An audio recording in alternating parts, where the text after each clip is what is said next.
सभी स्टूडेंट्स अपना ऑडियो और वीडियो ऑफ कर लें।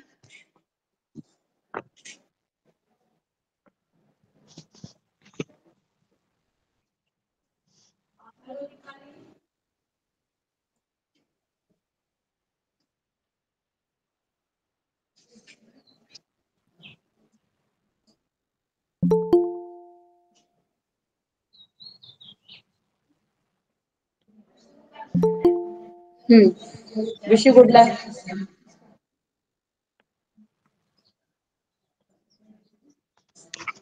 हेलो दीपाली। हेलो। हाँ हेलो। Hello, hello. आवाज आ रही है सबको? आवाज आ रही है? यस। ओके। माँ शारदे को सत नमन। Yes ma'am. मैं आशा अवस्थी डॉक्टर वीरेंद्र स्वरूप इंस्टीट्यूट ऑफ प्रोफेशनल स्टडीज से आदरणीय प्राचार्य जी आज की आमंत्रित ऑनलाइन अतिथि वक्ता डॉक्टर दीपाली द्विवेदी मैम एवं ऑनलाइन वेब सीरीज से जुड़ने वाले शिक्षक गण एवं समस्त छात्राध्यापिकाओं का हार्दिक अभिनंदन करती हूँ। आज दिनांक 20 फरवरी 2024 को बीएड फर्स्ट सेमेस्टर की छात्राओं हेतु ऑनलाइन लेक्चर का आयोजन किया जा रहा है। हमारी प्राचार्य जी का सदैव यही प्रयास रहता है कि ऐसे कार्यक्रम आयोजित किए जाएं जिससे हमारी छात्राध्यापिकाओं का ज्ञानवर्धन हो सके और परीक्षा में अच्छे अंक प्राप्त कर सके। इसलिए इस ऑनलाइन लेक्चर का आयोजन किया जा रहा है। आज के ऑनलाइन लेक्चर के लिए मैं डॉक्टर दीपाली द्विवेदी मैम को आमंत्रित करने से पूर्व उनका संक्षिप्त परिचय देना चाहूंगी। आप DBS PG college Govind Nagar में असिस्टेंट प्रोफेसर के पद पर कार्यरत हैं। आपकी शिक्षा के क्षेत्र में सदैव सक्रिय सहभागिता रहती है। आपके कई शोध पत्र प्रकाशित हो चुके हैं और आपने पीएचडी कोर्स वर्क में भी कई लेक्चर दिए हैं और आपके सुपरविजन में छात्र पीएचडी भी कर रहे हैं। Good afternoon ma'am. Good afternoon. ऐसी विदुषी मैम को पाकर मैं गर्व का अनुभव कर रही हूँ और हमारे छात्राध्यापिकाओं के लिए भी ये गर्व का क्षण है कि ऐसी विदुषी मैम से आज लेक्चर सुनने को मिलेगा। अब मैं साइकोलॉजिकल पर्सपेक्टिव्स ऑफ एजुकेशन के महत्वपूर्ण topic theories of personality and it's educational significance पर विशिष्ट प्रकाश डालने के लिए डॉक्टर दीपाली मैम को आमंत्रित करती हूँ कि वो अपने इस महत्वपूर्ण लेक्चर से हमारी छात्राओं को अभिसिंचित करें। धन्यवाद दीपाली मैम। ये थैंक यू आशा। आज का जो हमारा लेक्चर है वो व्यक्तित्व पे या पर्सनालिटी पे है।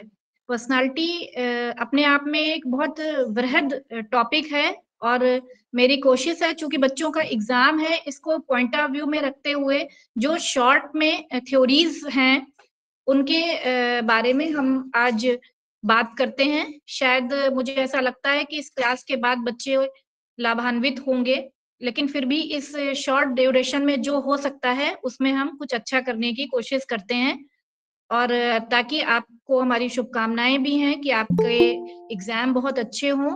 और हम शॉर्ट में ही चलेंगे लेकिन जो मेन थ्योरीज पे ही फोकस करते हैं। Thank you ma'am.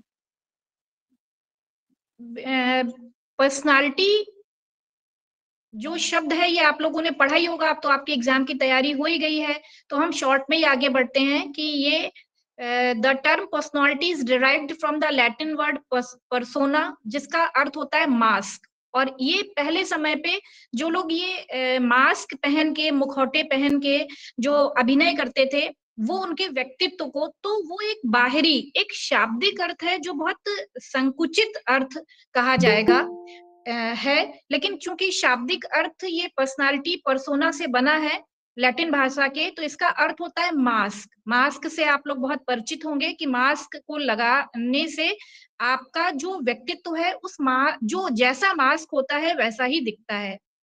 तो पर्सनालिटी की बहुत सी परिभाषाएं हैं, लेकिन हम लोग सिर्फ एक पे ही डिस्कस करते हैं क्योंकि वही अपने आप में काफी डिटेल में है। Personality is a dynamic organization within the individual of those psychophysical systems that determine his unique adjustment to his environment. ये ऑलपोर्ट की डेफिनेशन है, ये 1937 में ऑलपोर्ट ने दी थी, और इस डेफिनेशन के अंदर उन्होंने डिस्कस किया कि व्यक्तित्व क्या है। इसमें मेन 3 बातें हैं। उन्होंने इस परिभाषा में कहा कि जो व्यक्तित्व है वो कैसा होता है या उसका अर्थ क्या है, पूरा का पूरा इससे आपको समझ में आएगा। जैसे पहली बात है, इसी डेफिनेशन में आया है, nature of personality constitutional and dynamic. जैसे कॉन्स्टिट्यूशनल का मतलब क्या है कि गठनात्मक, मतलब कोई एक गुण नहीं होता व्यक्तित्व में, बहुत से गुण होते हैं। तो जो इसका नेचर है पर्सनालिटी का वो कॉन्स्टिट्यूशनल होता है। दूसरी बात, डायनामिक होता है। अब डायनामिक का अर्थ क्या है? डायनामिक मतलब पर्सनालिटी ऐसा नहीं कि एक है तो बिल्कुल वही की वही है। हालांकि ऐसा भी नहीं होता है कि व्यक्तित्व आज कुछ है और आधा घंटे बाद बदल जाए या 2-4 दिन में बदल जाए, लेकिन फिर भी एकदम रिजिड नहीं होता है। तो इन्होंने कहा अल्पोर्ट ने कि जो व्यक्तित्व की प्रकृति है वो कॉन्स्टिट्यूशनल होती है। बहुत से शील गुण, अभी हम बात करेंगे शील गुण के बारे में कि शील गुण क्या होते हैं, ट्रेट्स, लेकिन बहुत से शील गुणों को मिला के पर्सनालिटी बनती है। और जो पर्सनालिटी होती है उसकी जो प्रकृति होती है वो गत्यात्मक होती है, मतलब वो बदलती रहती है, ऐसा नहीं है। लेकिन हाँ, ऐसा भी नहीं है कि वो बिल्कुल तुरंत बदलती रहती है, टाइम लगता है, सालों में थोड़ा बहुत परिवर्तन संभव है। दूसरी बात उन्होंने कही, फिजिकल एंड साइकोलॉजिकल क्वालिटीज, मतलब आपके व्यक्तित्व में शारीरिक गुण भी आते हैं और साइकोलॉजिकल क्वालिटीज भी आपकी आती हैं, मतलब मनोवैज्ञानिक गुण जो आपके अंदर होते हैं वो गुण भी होते हैं और शारीरिक गुण भी आपके व्यक्तित्व के अंतर्गत हैं। और एक्सप्रेस थ्रू एडजस्टमेंट, जो व्यक्तित्व है वो एक्सप्रेस कैसे होता है? आप व्यक्तित्व कोई दिखता तो है नहीं कि दिख रहा है इस तरीके से कि आप, जब आप कभी कहीं एडजस्ट करते हैं, जब हम कभी कहीं समाज में होते हैं और हम कहीं पे समायोजन करते हैं, तो उस समायोजन के दौरान हम जैसा व्यवहार करते हैं वो हमारे व्यक्तित्व को परिलक्षित करती है, दिखता है कि इनका व्यक्तित्व ऐसा है। तो जो ये परिभाषा है ऑलपोर्ट की, ये बहुत इंपॉर्टेंट डेफिनेशन है, इसको आप लोग जरूर पढ़िएगा और इसके एक एक शब्द को समझिएगा।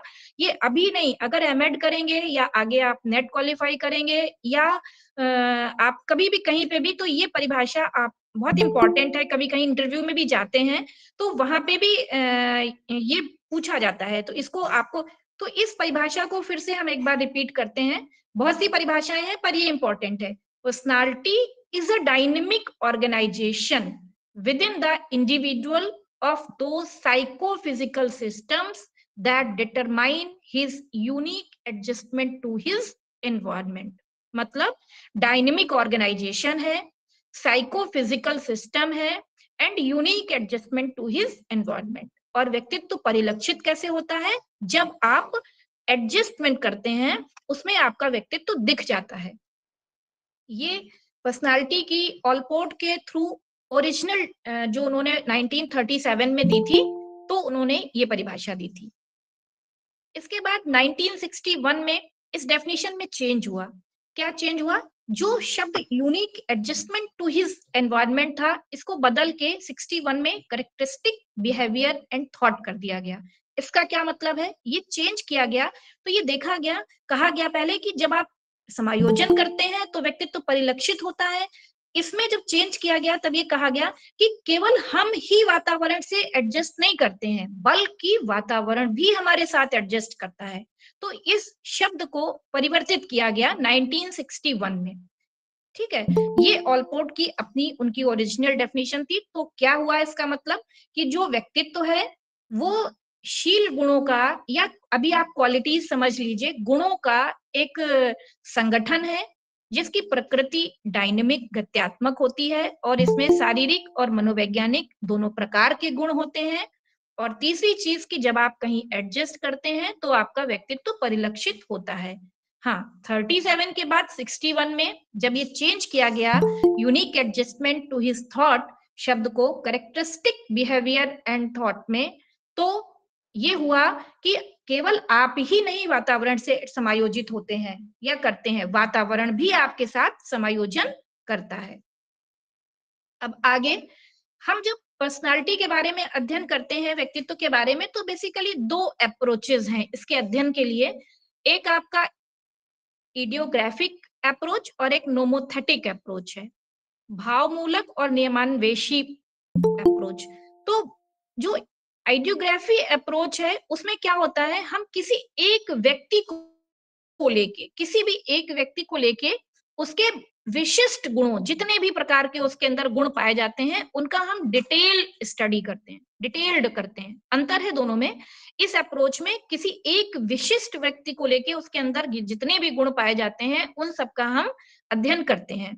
और ये ऑलपोर्ट ने इसको सपोर्ट किया था। ऑलपोर्ट का विश्वास था, वो उन्होंने नोमोथेटिक अप्रोच पे भी अपना डिस्कशन किया, लेकिन उन्होंने बेसिकली मेन वो आइडियोग्राफिक अप्रोच पे काम किया। इसके बाद जो नोमोथेटिक अप्रोच होता है वो इसके अपोजिट होता है। इस अप्रोच में क्या होता है कि हम किसी एक गुण को लेकर उस गुण के आधार पे बहुत से लोगों का तुलनात्मक अध्ययन करते हैं। हमें करना पड़ता है जब हम कभी अध्ययन करते हैं, कभी रिसर्च करते हैं, तो दोनों तरीके के अप्रोच हमारे होते हैं कि हम कभी एक व्यक्ति को लेके उसके अंदर सारे गुणों का अध्ययन करके उसके व्यक्तित्व के बारे में बताएं, और किसी एक गुण को लेके हम बहुत सारे लोगों का तुलनात्मक अध्ययन भी करें। तो व्यक्तित्व के अध्ययन के बेसिकली ये दो अप्रोच होते हैं। ठीक है, अब आगे की बात आती है कि थ्योरीज कितने तरीके की पढ़ते हैं। हम यहाँ पे सिर्फ उन्हीं थ्योरीज के बारे में डिस्कस करेंगे जो आपके बीएड में है। Type theory, trait theory and type come trait theory, यही आपके कोर्स में है। वैसे नाम जानने के लिए आपका जानना जरूरी है कि कौन कौन सी होती हैं, लेकिन चूंकि समय की बाध्यता है इसलिए हम सिर्फ उन्हीं पे अपना डिस्कशन रखेंगे। टाइप अप्रोच आप लोगों ने पढ़ ही लिया होगा, हिप्पोक्रेट्स का, क्रैचमर, शेल्डन एंड जुंग, इन लोगों ने टाइप थ्योरी पे काम किया था कि थ्योरी पर्सनालिटी के कितने प्रकार होते हैं। ट्रेट थ्योरी पे जो बात आती है वो आलपोर्ट्स थ्योरी और कैटल्स की, इस पे बात करते हैं। ये इंपॉर्टेंट भी है और ये हमारे कोर्स में भी है। फिर टाइप कम ट्रेट अप्रोच आइजेनिक का है। आइजेनिक ने टाइप कम ट्रेट अप्रोच पे काम किया था। साइको एनालिटिकल थ्योरी, नाम आपको भी जानना जरूरी है, फ्राइड्स थ्योरी है साइको एनालिटिकल। इंडिविजुअल साइकोलॉजी पे Adler, social relationship theory of Horney and Erikson's, psycho social development पे बात हुई थी। Humanistic approach Carl Rogers theory and Maslow self actualization theory. Learning approach Dollard and Miller's learning theory, Bandura and Walters theory of social learning. ये सारी जो theories हैं ये इनके नाम हैं, लेकिन हमें जो पढ़नी है हम उस पे चलते हैं। हमें ट्रेट अप्रोच पे बात करनी है। सबसे पहले हम ये समझ लें कि ट्रेट क्या होता है। शील गुण जिसको हिंदी में हम कहते हैं। जब शील गुण कोई भी काम आप करते हैं, अगर आप उसको कभी कभी करते हैं और उसके बाद अगर लगातार करते हैं तो हैबिट होती है। लेकिन अगर आपके बिहेवियर में कंसिस्टेंसी और स्टेबिलिटी पाई जाती है तो वो आपका ट्रेट बन जाता है। इसको एक उदाहरण से समझते हैं, जैसे सपोज दैट ईमानदारी, या ये कह सकते हैं कि एक रिस्पॉन्सिबिलिटी लेना। तो इनमें से कोई भी किसी का भी आप उदाहरण ले सकते हैं। अगर हम ईमानदारी अपनी दिखाते हैं, कभी कभी दिखाते हैं, तो हमारे अंदर उसकी आदत भी नहीं है। लेकिन हम जनरली अगर दिखाते हैं ईमानदारी, लेकिन हमारे अपने कुछ उसूल हैं कि कभी हमें किसी सिचुएशन पे हम नहीं भी दिखा सकते हैं, कभी ऐसी परिस्थिति है, तो वो एक हमारी आदत है। उस आदत में कभी भी हम फ्लेक्सिबल भी हो सकते हैं। लेकिन अगर चाहे कुछ भी हो जाए, हम ईमानदार ही रहेंगे, चाहे कैसी भी परिस्थितियां हमारे सामने हो। अगर हमारे इस गुण के लिए हमारे अंदर कंसिस्टेंसी है, स्थिरता है और स्टेबिलिटी है, लगातार है, तब हम उसको कहेंगे कि इसका ट्रेट है हमारे अंदर, इस ये शील गुण हमारे अंदर पाया जाता है। तो बेसिकली जो डिफरेंस है वो हैबिट और ट्रेट में, वो इसी बात का डिफरेंस होता है, कंसिस्टेंसी और स्टेबिलिटी का। जब किसी भी गुण की आपके अंदर स्टेबिलिटी या कंसिस्टेंसी पाई जाती है, तब हम कहेंगे कि ये आपके अंदर इसका ट्रेट है। लेकिन अगर आप कभी उसको शो करते हैं, कभी नहीं शो करते हैं, या आप अपने अकॉर्डिंग, अपनी वैल्यूज के अकॉर्डिंग कभी ऐसी परिस्थिति में नहीं कर पाते, तो हम उसको हैबिट बोलते हैं कि आपके अंदर इसकी आदत है। तो हम ट्रेट अप्रोच पे बात कर रहे थे, इसलिए सबसे पहले हमें ट्रेट के बारे में जानना जरूरी था। Traits may be defined as relatively permanent and relatively consistent general behavior patterns that an individual exhibit in most situations, जो कि अपनी बहुत सी परिस्थितियों में आप अपने बिहेवियर में दिखाते हैं। अब ट्रेट थ्योरी आपके कोर्स में है, तो दो थ्योरीज पे हम लोग बात करते हैं। बेस्ट एग्जांपल जो है वो इसके Allport's theory and Cattell theory. Allport की डेफिनेशन अभी हमने बहुत डिटेल में पढ़ी, जिसको हमने बताया कि आलपोर्ट ने इस तरीके से व्यक्तित्व को परिभाषित किया है। आलपोर्ट ने अपने इसमें जो ट्रेट का डिवीजन किया, वो दो, पहले शुरू में उन्होंने दो पार्ट में बांटा, common traits and personal traits. Common traits क्या होते हैं? जो कॉमन ट्रेट्स सभी व्यक्तियों में पाए जाते हैं, कम हो या अधिक हो, सभी में पाए जाते हैं। इंटर इंडिविजुअल डिफरेंसेस उनमें पाए जाते हैं। व्यक्ति को, जितने भी व्यक्तियों के बारे में हम जानते हैं, तो मान लीजिए किसी भी एक संस्कृति में, समाज में कोई व्यक्ति रह रहा है, तो कुछ ऐसे कॉमन ट्रेट्स होते हैं जो लगभग ऑलमोस्ट सभी में पाए जाते हैं। वो कम या अधिक होते हैं, उससे उस संस्कृति या उस समाज की एक हमें झलक भी दिखती है। इसको हम इंटर इंडिविजुअल डिफरेंसेस उसमें पाए जाते हैं कॉमन ट्रेट्स में। और फिर कॉमन ट्रेट्स चूंकि सभी में पाए जाते हैं, तो हम किसी भी व्यक्ति के व्यक्तित्व को बहुत स्पेसिफिकली मतलब डिफाइन नहीं कर सकते, उसको बता नहीं सकते हैं। और अगर किसी समाज के बारे में अध्ययन करना है, तब तो वो थोड़े से इंपॉर्टेंट हो जाते हैं, लेकिन अगर किसी व्यक्ति के व्यक्तित्व के बारे में बताना है, तो उतने इंपॉर्टेंट ये नहीं होते हैं। और दूसरा इनका क्लासिफिकेशन जो था, उसमें इन्होंने कहा पर्सनल ट्रेट्स या व्यक्तिगत। पर्सनल ट्रेट को इन्होंने एक पर्सनल डिस्पोजिशन का भी नाम दिया था। और यहाँ पे क्या होता है, जब हम इनकी बात करते हैं, तो इंट्रा इंडिविजुअल डिफरेंस की बात करते हैं। इंट्रा इंडिविजुअल डिफरेंस, अंतः वैयक्तिक विभिन्नताएं। ये क्या है, किसी एक ही व्यक्ति पे आप अध्ययन कर रहे हैं, तो उसके अंदर कौन से गुण पाए जाते हैं, कौन से गुण नहीं पाए जाते हैं, इनके आधार पे आप बताते हैं, उस व्यक्ति के बारे में आप बता रहे हैं, उसको, उसका व्यक्तित्व बता रहे हैं, तो वो पर्सनल ट्रेट्स होते हैं।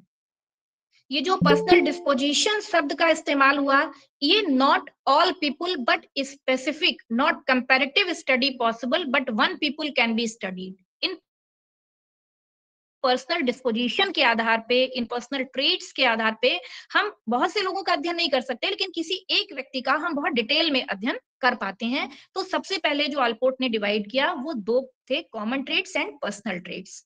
और फिर उनका जो मेन क्लासिफिकेशन था पर्सनल ट्रेट्स का, वो था cardinal traits, central traits and secondary traits. Cardinal traits क्या होते हैं? कार्डिनल ट्रेट्स बहुत स्पेसिफिक होते हैं, हर व्यक्ति में, पहली बात तो ये कि ये हर व्यक्ति में पाए नहीं जाते हैं, लेकिन जिस व्यक्ति में भी ये पाए जाते हैं, वो व्यक्ति उस गुण के लिए विश्वविख्यात होता है। एक एग्जाम्पल जैसे ह्यूमरनेस है, मतलब आप लोग देखते होंगे, हम लोग कभी चलते हैं तो कहीं पे हम, कुछ लोग हमें ऐसे मिल जाते हैं जो हर समय बहुत हंसी मजाक के मूड में रहते हैं, ह्यूमर नेस उनके अंदर होती है। वो ये नहीं सोचते हैं कि, मतलब वो परिस्थिति भी नहीं देखते हैं कि वो परिस्थिति हमको अलाउ कर रही है कि नहीं कर रही है, वो हर जगह पे अपना उसी टाइप का एक उनका पैटर्न रहता है। तो ये जो है, ये उनका एक कार्डिनल ट्रेट है कि humorousness as a cardinal trait, he will bring a sense of humour into almost all situation irrespective of its actual demand. क्या डिमांड है सिचुएशन की कि नहीं है, लेकिन वो करते हैं। ये तो एक हम लोगों के बीच में अगर है, ये सभी में नहीं पाए जाते, लेकिन वो फेमस होंगे अपने इस बिहेवियर के लिए। इसी तरीके से जैसे हम लोग बात करते हैं सत्य अहिंसा के लिए, महात्मा गांधी का हम नाम लेते हैं, तो वो अपने पूरे जितना भी, वो इसी नाम से ही फेमस थे, बल्कि उसको एक नाम ही दे दिया गया, गांधीयन ट्रेट, है ना। हिटलर है उनका, जैसे नाजिज्म है, तो हिटलरियन ट्रेट कह दिया गया कि अधिनायकवाद उनके प्रत्येक व्यवहार में दिख रहा है, और वो इसी से फेमस है। तो ये इन कुछ ही लोगों में पाए जाते हैं, लेकिन जिनमें पाए जाते हैं वो इतने ज्यादा एक्सप्रेस हो जाता है वो, कि वो उस ट्रेट के लिए फेमस हो जाते हैं। क्योंकि सब में ये पाए नहीं जाते हैं, तो हम केवल कार्डिनल ट्रेट्स के आधार पे भी सभी व्यक्तियों का व्यक्तित्व का अध्ययन नहीं कर सकते हैं। दूसरे नंबर पे जो इन्होंने बताए सेंट्रल ट्रेट्स, ये सेंट्रल ट्रेट्स क्या है? ये सभी में 5 या 10 की संख्या इनकी होती है, और हम वाकई में अगर देखा जाए तो जो व्यक्तित्व का अध्ययन करते हैं वो हम सेंट्रल ट्रेट्स के ही आधार पे कर पाते हैं। हर व्यक्ति में 5 से लेके 10 तक ये पाए जाते हैं। इन्हीं 5-10 गुणों के बीच में व्यक्तित्व जो है वो एक तरीके से घूमता रहता है, और उनके आधार पे आप किसी भी व्यक्ति के व्यक्तित्व को डिस्क्राइब कर सकते हैं। और उन्होंने ये जैसे ऑनेस्टी है, ईमानदारी है, काइंडनेस है, ये दयालुता है, ये कुछ गुण ऐसे होते हैं जो हो सकता है किसी में पाए जाएं, किसी में नहीं पाए जाएं, लेकिन जिसमें भी पाए जाते हैं आप किसी एक व्यक्ति का अध्ययन करिए और उसके अंदर आपको 5 से लेके 10 तक ऐसे गुण मिलेंगे जिनके आधार पे आप उनके व्यक्तित्व को डिफाइन कर सकते हैं, बता सकते हैं कि इनका व्यक्तित्व क्या है। तीसरा क्लासिफिकेशन उन्होंने किया सेकेंडरी ट्रेट्स, द्वितीयक। सेकेंडरी ट्रेट्स डोमिनेंट नहीं होते नेचर से, ये बहुत ज्यादा डोमिनेटिंग बिहेवियर नहीं होता इनके आधार, जैसे सेंट्रल ट्रेट्स या कार्डिनल ट्रेट्स के आधार पे आप व्यक्तित्व को बता सकते हैं। जैसे अब आपको आपकी जनरल स्टाइल क्या है, या आप हेयर स्टाइल क्या है, आपका ड्रेसिंग सेंस क्या है, या आपको खाने में क्या पसंद है, ये चीजें जो है ये आपके सेकेंडरी ट्रेट्स में आती हैं, और ये सेकेंडरी ट्रेट्स आपके व्यक्तित्व को पूरे तरीके से परिभाषित नहीं कर सकते हैं। वो आज कुछ है, कल कुछ और हो जाएगा, तो ये इतने इंपॉर्टेंट नहीं होते। और एक और भी बहुत महत्वपूर्ण बात यह है कि किसी किसी के व्यक्तित्व में कोई गुण सेंट्रल ट्रेट के रूप में भी कार्य कर सकता है, और किसी केस में वो सेकेंडरी ट्रेट के रूप में भी कार्य करता है। जैसे जो इंट्रोवर्ट पर्सनालिटी है उसके अंदर जो सामाजिकता का गुण है ये सेकेंडरी ट्रेट होगा, लेकिन अगर जो व्यक्ति एक्सट्रोवर्ट पर्सनालिटी है उसके इसमें सामाजिकता जो होगी वो सेंट्रल ट्रेट होगी। तो ये चेंज भी होता है, किसी प्रकार के व्यक्तित्व में कोई गुण सेंट्रल ट्रेट के रूप में होता है और किसी दूसरे में वो सेकेंडरी ट्रेट के रूप में भी होता है। तो इसका एक यही बेहतर एग्जांपल है कि अगर एक्सट्रोवर्ट पर्सनालिटी है तो सामाजिकता सेंट्रल ट्रेट है, लेकिन अगर इंट्रोवर्ट पर्सनालिटी है तो ऐसा नहीं होगा कि सामाजिकता उसके अंदर बिल्कुल नहीं है, लेकिन चूंकि वो उतनी ज्यादा नहीं है इसीलिए वो इंट्रोवर्ट है, तो वो उसकी पर्सनालिटी का सेकेंडरी ट्रेट कहा जाएगा। और इसके बाद आलपोर्ट के अकॉर्डिंग जो व्यक्तित्व का डेवलपमेंट होता है या विकास होता है वो उन्होंने कहा कि ऐसा है कि सब एक मिल के एक शब्द का उन्होंने इस्तेमाल किया जिसको प्रोप्रियम कहते हैं। प्रोप्रियम लैटिन भाषा के प्रोप्रियस से मिलके बना है जिसका अर्थ होता है ओन। और उन्होंने कहा कि जो प्रोप्रियस का डेवलपमेंट होता है, किसी भी बच्चे का जो व्यक्तित्व डेवलप होता है वो 7 स्टेजेस में होता है। Bodily self, self identity, self esteem, self extension, self image, rational coping, appropriate striving. 1 साल में बॉडीली सेल्फ अपने बारे में बच्चा समझता है। दूसरे साल में सेल्फ आइडेंटिटी, वो अपने बारे में पहचान खुद करने लगता है। सेल्फ एस्टीम आत्मसम्मान 3 साल में। इस तरीके से करते हुए रेशियो कॉपिंग मतलब वो करने लगता है कि तार्किक बातें करने लगता है। 6 से 12 साल में तर्क देने लगता है। तो ये एडोलेसेंस तक आपके इस व्यक्तित्व का डेवलपमेंट होता है। जो इन्होंने प्रोप्रियस शब्द कहा इसमें रोजर्स ने सेल्फ की बात की है और फ्रायड ने ईगो। ये जो शब्द हैं ये आपके ऑलपोर्ट में प्रोपियस से मैच करते हुए होते हैं, और प्रोपियस का जो डेवलपमेंट है वो एडोलेसेंस तक हो जाता है, और बच्चे का व्यक्तित्व इन सब स्टेजेस से होते धीमे धीमे करके डेवलप होता है। और आप लोगों को कोई प्रॉब्लम तो नहीं है, समझ में आ रहा है? यस मैम, आ रहा है। Yes ma'am. Yes ma'am. Yes ma'am आ रहे हैं। Yes ma'am. अच्छा, वही यस मुझे मैम, लगा समझ में आ रहा है। वही मुझे यस लगा मैम, कि मैं एक समझ में बार आ रहा है। Okay okay. यस मैम, अब एक और भी टर्म इन्होंने यूज किया था, फंक्शनल ऑटोनॉमी, कार्यात्मक स्वायत्तता। कार्यात्मक स्वायत्तता का मतलब ये होता है कि जो व्यक्तित्व है वो फंक्शनली ऑटोनोमस हो जाता है। कैसे? इसको ऐसे नहीं समझ आएगा।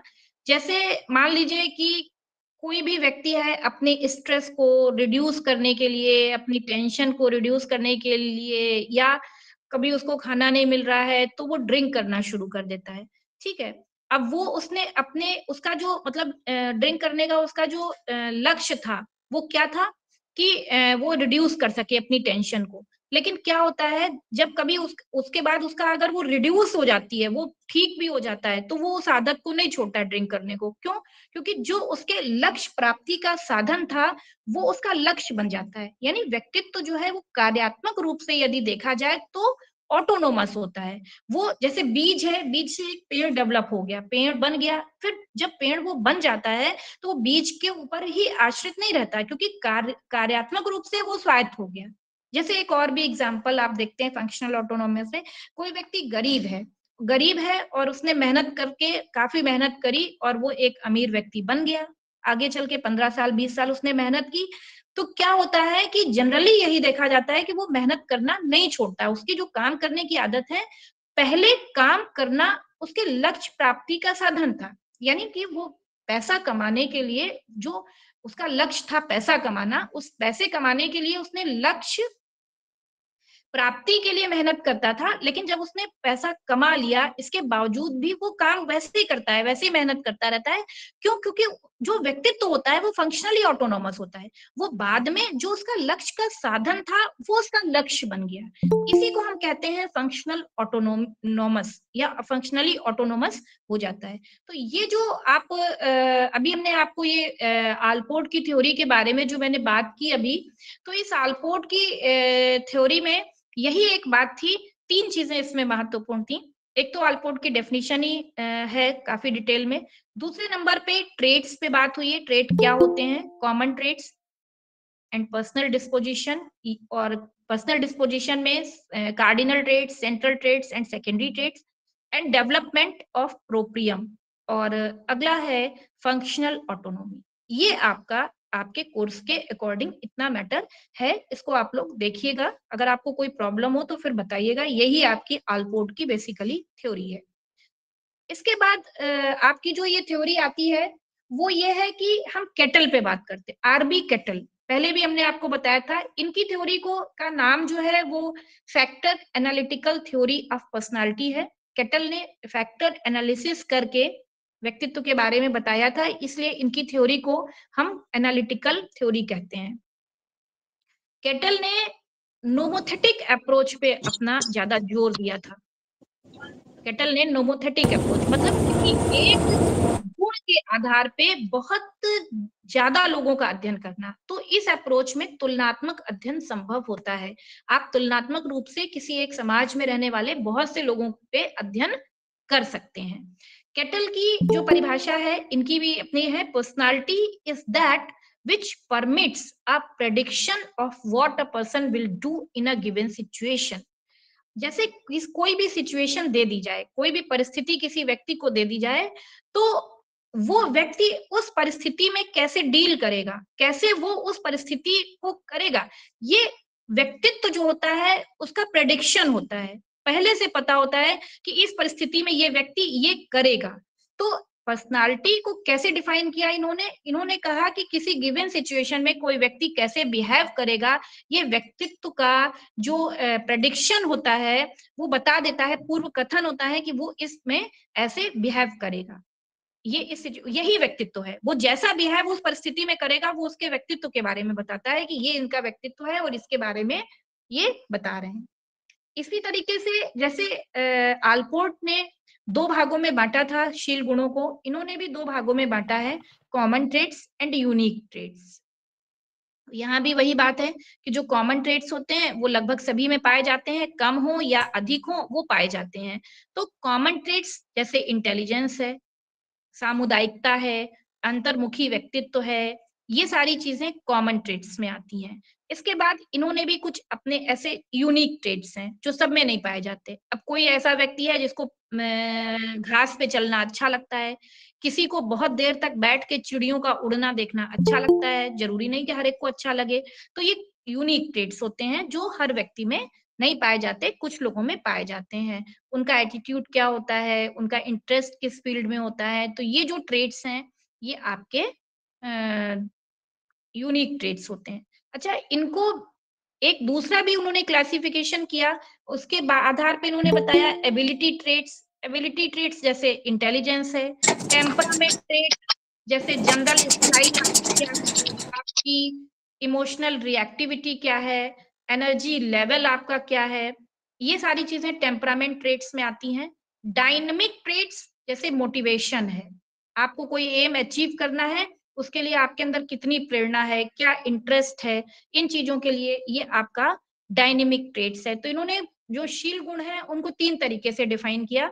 एक तो common traits and unique traits, दूसरा ability traits and temperament traits, third है डायनेमिक ट्रेट।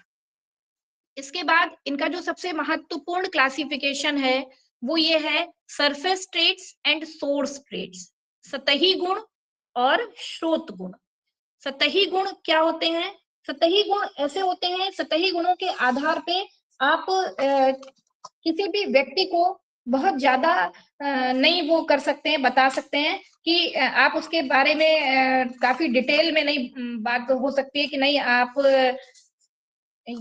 सीमित होते हैं वो गुण जो सरफेस स्टेट होते हैं। सरफेस स्टेट बेसिकली आपस में सह संबंधित तो होते हैं, लेकिन कोई एक कारक का निर्माण ये नहीं कर सकते हैं, और इनके आधार पे आप किसी के भी पर्सनालिटी के कैरेक्टरिस्टिक्स को नहीं बता सकते। जैसे इसमें आप ये देख सकते हैं कि किसी भी व्यक्ति में सामुदायिकता है, मनोविनोद है, और वो स्वार्थी नहीं है अगर मान लीजिए, तो ये जो है ये सतही गुण होते हैं। इनमें से किसी एक के आधार पे आप व्यक्तित्व को नहीं बता सकते। लेकिन आप अगर इन तीनों गुणों को मिला लें तो जो मित्रता होती है या फ्रेंडलीनेस, इन तीनों से मिलके अगर आपके अंदर सामुदायिकता है, मनोविनोद है और आप स्वार्थी नहीं है, तो इनको मिला के आप एक फ्रेंडलीनेस या आप मित्रता का जो स्रोत गुण आपके अंदर आएगा, उस स्रोत गुण को देख के लेकिन स्रोत गुण आपको दिखेगा नहीं, वो दिखेगा नहीं कि मित्रता का भाव आपको दिख रहा है तो वो एक्सप्रेस नहीं होता है। लेकिन जो ये 3 गुण हैं, जो सतही गुणों के आधार पे ही व्यक्तित्व का अध्ययन हो सकता है, लेकिन ये तीनों सतही गुण मिलके एक स्रोत गुण को बनाते हैं। अब एक और भी उदाहरण है, जैसे आप किसी भी बात पे बहुत ज्यादा टेंशन लेते हैं या आप चिंता करते हैं या आप निर्णय नहीं ले पाते, किसी भी परिस्थिति में आपको निर्णय लेना है, या आपको एक अजीब तरीके का डर हमेशा लगता रहता है, तो इन सतही जो ये सरफेस ट्रेट्स हैं, इन सरफेस ट्रेट्स के आधार पे जैसे न्यूरोटिसिज्म की एक प्रॉब्लम आती है, नर्वस सिस्टम की एक प्रॉब्लम आती है कि आप परेशान हो जाते हैं कि जब आपके अंदर ये सारे गुण हैं तो आपके अंदर एक ये सोर्स ट्रेट का निर्माण हो जाएगा जिसको हम न्यूरोटिसिज्म कहते हैं। तो इनका एक ये क्लासिफिकेशन, जो 3 क्लासिफिकेशन थे उनमें से एक ये इनका सरफेस ट्रेट एंड एक इनका सोर्स ट्रेट पे भी इन्होंने क्लासिफिकेशन किया था। जैसे अब आप कुछ इनमें से कॉन्स्टिट्यूशनल होते हैं, जो आपके सोर्स ट्रेट्स होते हैं, कुछ कॉन्स्टिट्यूशनल आपके शारीरिक उससे जुड़े होते हैं, कुछ वातावरण से प्रभावित होके आप के अंदर आ जाते हैं। तो ये इस तरीके से इन्होंने शील गुणों को 3 तरीके से डिवाइड किया।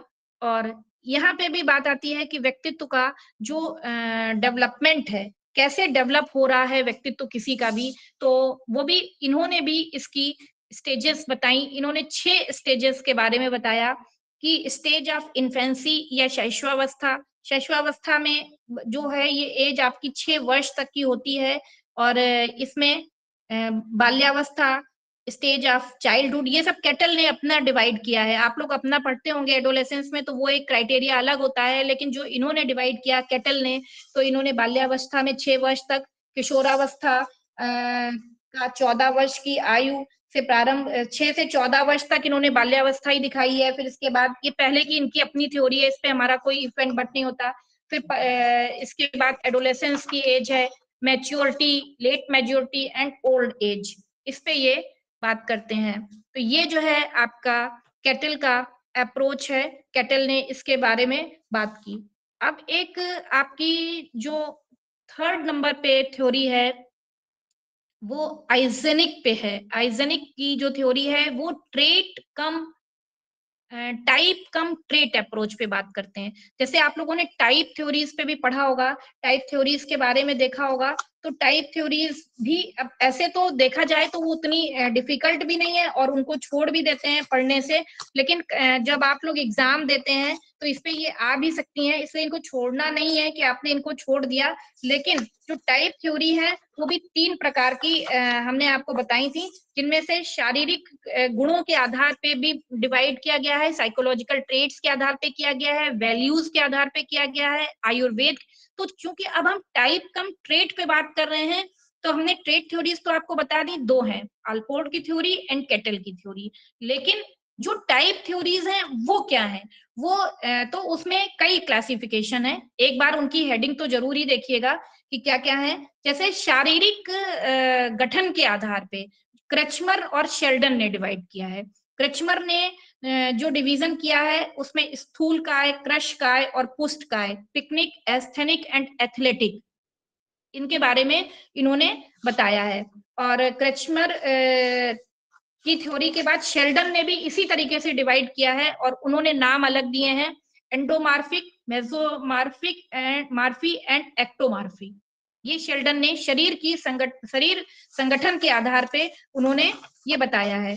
इसके बाद आपके मनोवैज्ञानिक गुण कह लीजिए या आप, तो जुंग का क्लासिफिकेशन है, बहुत इंपॉर्टेंट है ये आपके एग्जाम में आते हैं, ऑब्जेक्टिव पेपर अगर होता है तो जरूरी आता है। इसमें एक्सट्रोवर्जन, इंट्रोवर्जन एंड एम्बिवर्ट। अगर आप एक्सट्रोवर्ट हैं तो किसी से भी मिलना जुलना बात करना आपको पसंद होता है, सामाजिकता आपके अंदर होती है।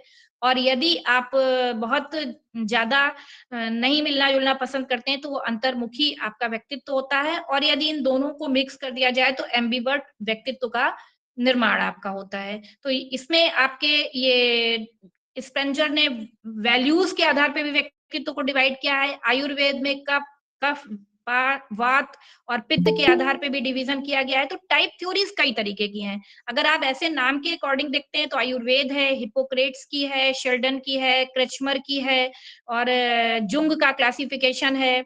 और स्पेंजर ने वैल्यूज के आधार पे भी डिवाइड किया है कि कितने, जिस व्यक्ति में जिस प्रकार की वैल्यूज को इंपॉर्टेंस देने का वो होता है, वो व्यक्ति उतना उस का व्यक्तित्व उस वैल्यू को दिखाई पड़ता है कि ये इसको महत्व दे रहा है। जैसे थ्योरेटिकल वैल्यूज हैं या एस्थेटिक वैल्यूज हैं। तो इस तरीके से ये टाइप थ्योरीज ये हैं। ट्रेट थ्योरीज अल्पोर्ट और केटल की हैं। तो टाइप थ्योरीज ने सीधे सीधे बताया कि इतने तरीके का व्यक्तित्व होता है, या तो आप इसमें आएंगे या इसमें आएंगे या इसमें आएंगे।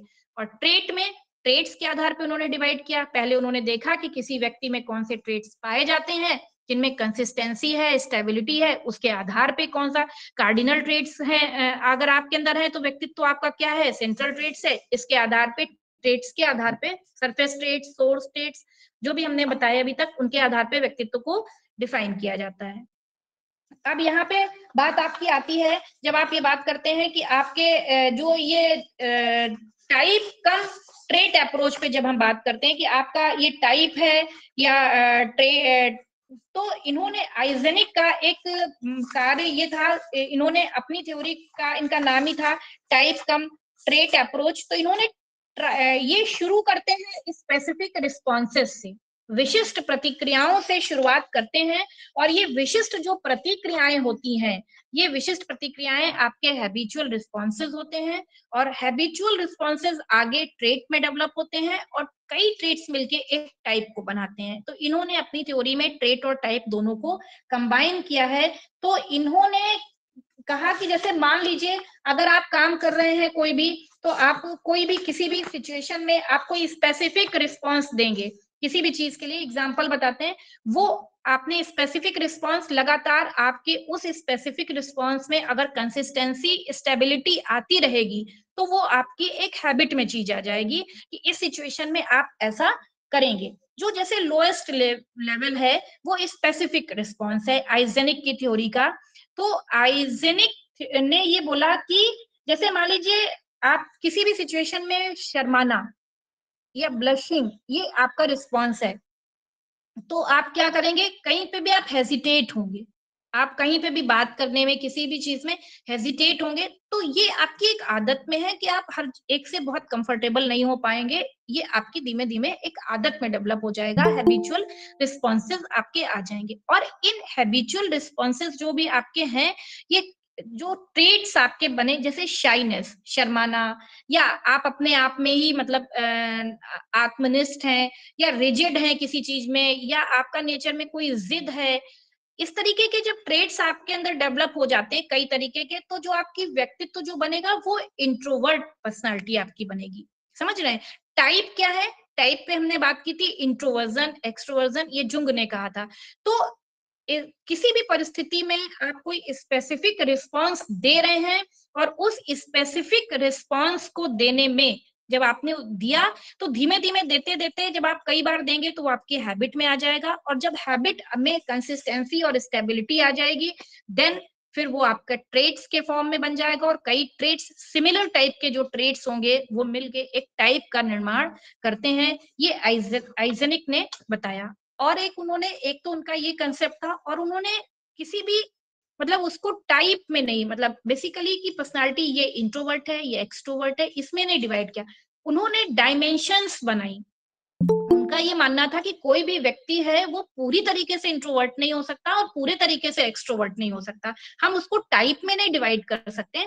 तो उन्होंने 3 डायमेंशंस पे बात की, एक इंट्रोवर्जन और एक्सट्रोवर्जन, मतलब एक जैसे लाइन खींच दी, तो कुछ लोग उस लाइन के इस छोर में होंगे, मैक्सिमम लोग एनपीसी को फॉलो करते हुए बीच में होंगे, और बहुत ही कम लोग ऐसे होंगे जो बिल्कुल इंट्रोवर्ट हैं, उनके अंदर एक्सट्रोवर्ट की कोई क्वालिटी नहीं होती है। और इंट्रोवर्ट में भी जो बिल्कुल कोने में होंगे इंट्रोवर्ट, वो बहुत कम परसेंटेज होगा, कुछ होंगे, बहुत कम होंगे, जैसे एनपीएस आप लोगों ने देखा होगा, एनपीसी। तो एक तो इन्होंने इस डायमेंशन पे बात की। दूसरी डायमेंशन इनकी थी न्यूरोटिसिज्म एंड स्टेबिलिटी। आप अपने बिहेवियर में कितने स्टेबल हैं। कभी कोई सिचुएशन ऐसी आई तो आप बहुत जल्दी परेशान हो गए, डिसीजन नहीं ले पा रहे हैं, तो आपके अंदर न्यूरोटिसिज्म एक कोने में होगा और स्टेबिलिटी एक कोने में होगी। मैक्सिमम लोग बीच में होंगे अकॉर्डिंग टू एनपीसी, लेकिन एकदम किनारे जो होंगे, जो बिल्कुल डिसीजन ही नहीं ले पाते, परेशान हो जाते हैं, पसीने पसीने हो जाते हैं, कोई भी सिचुएशन आई। और कुछ ऐसे हैं जो कितनी भी कठिन परिस्थिति हो उस पे वो एकदम बिल्कुल रिजिड रहते हैं। तो ऐसे लोग भी हमको समाज में बहुत कम मिलते हैं कि जो बिल्कुल रिजिड रहते हैं, और हमें ऐसे लोग भी बहुत कम मिलते हैं जो एकदम परेशान हो जाते हैं। मैक्सिमम लोग हमारे बीच में आते हैं, लेकिन उनकी जो दूसरी डेफिनेशन है वो उसमें यही है कि न्यूरोटिसिज्म एंड स्टेबिलिटी। थर्ड उन्होंने जो बात की वो है साइकोटिसिज्म एंड सुपर ईगो फंक्शन। ये क्या होता है? हम बहुत से ऐसे कार्य होते हैं जो हम समाज के को ध्यान में रख के करते हैं। बहुत से ऐसे कार्य होते हैं जो समाज में आप प्रशंसनीय नहीं होते हैं, वो मान लीजिए। तो बहुत से ऐसे भी लोग हैं जिनके मन में ऐसी चीजें रहती हैं, लेकिन वो समाज को ध्यान में रख के ऐसा काम नहीं कर पाते हैं या नहीं करते हैं। तो सुपर ईगो होना, इसमें भी वही बात है कि दोनों अलग अलग डायमेंशंस पे वो कहते हैं कोई भी व्यक्ति 101% सुपर इगोइस्टिक नहीं हो सकता, कि वो कुछ भी मतलब ऐसा नहीं करेगा कि वो बिल्कुल एकदम आइडियल फॉर्म में हो, और कोई ऐसा भी नहीं होगा जो बिल्कुल समाज को एकदम एक, उसके कुछ ऐसे कार्य हैं जिनको वो नहीं करता है। तो ये जो बात आती है इस पे, तो ये है आपका मेन कि इन्होंने 3 डायमेंशंस को चेंज किया, जिनमें से आपका introversion, extroversion and neuroticism and stability and साइकोटिसिज्म and super ego function. तो ये आइजेनिक का टाइप कम ट्रेट अप्रोच जो आपका है वो इस पे ही है कि इन्होंने इस पे बात की। और 2 बातें थी कि किस तरीके से एक ट्रेट थ्योरी टाइप में, एक बहुत से ट्रेट्स कैसे टाइप में कन्वर्ट हो जाते हैं, और कैसे आपकी ये जो डायमेंशंस पे बात हुई, ये किसी एक पर्टिकुलर टाइप पे बात नहीं हुई कि ये इंट्रोवर्ट है तो ये इंट्रोवर्ट ही रहेंगे, ये एक्सट्रोवर्ट है तो ये एक्सट्रोवर्ट ही रहेंगे, ऐसा नहीं है। कुछ कुछ गुण सब में पाए जाते हैं। तो ये इनकी आइजेनिक की थ्योरी थी। ये बेसिकली हमने आपका शॉर्ट में आपको सारी थ्योरीज बता दी हैं। और बाकी आप लोग अगर कुछ पूछना चाहें तो 5-7 मिनट में कुछ पूछ लीजिए, क्योंकि मेरा कोई फोन भी एक आ रहा है कॉलेज से। हेलो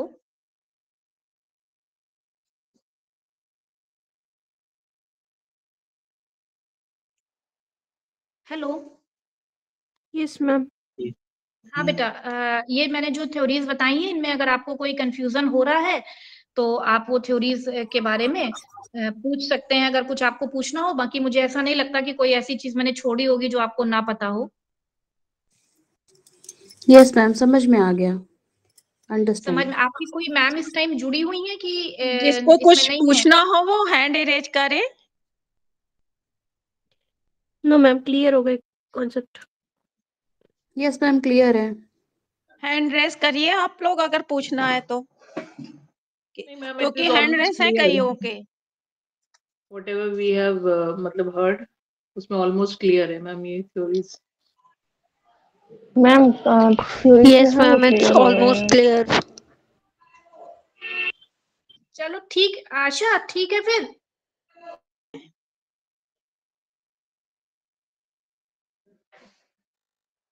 हेलो, हेलो, किसी को कुछ नहीं पूछना? नो मैम, क्लियर है। It is almost clear और मैम. जो हैंड आप लोगों ने कर रखे हैं या तो फिर उसको हटाइए। हैंड रेज कर रखे हैं आप लोगों ने। चलिए इस पे हमारा एक वीडियो भी है, वो हम आपको शेयर करेंगे। Yes okay ma'am. हाँ, हेलो, किसी को नहीं अब पूछना तो लेक्चर समाप्त हुआ अब।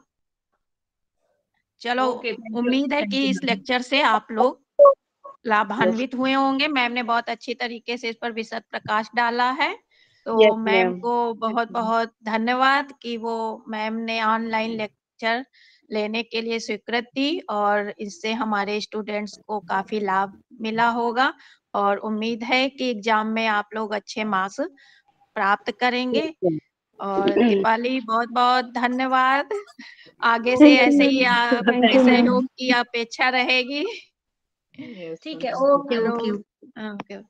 ओके, ठीक है, okay, okay. Thank you. Thank you, ma'am. छात्रों ने Okay, आपको thank you बहुत ma'am. बहुत थैंक यू धन्यवाद ma'am. Thank you so much है ना? ma'am. Thank you so much, ma'am. Thank you. Thank you ma'am.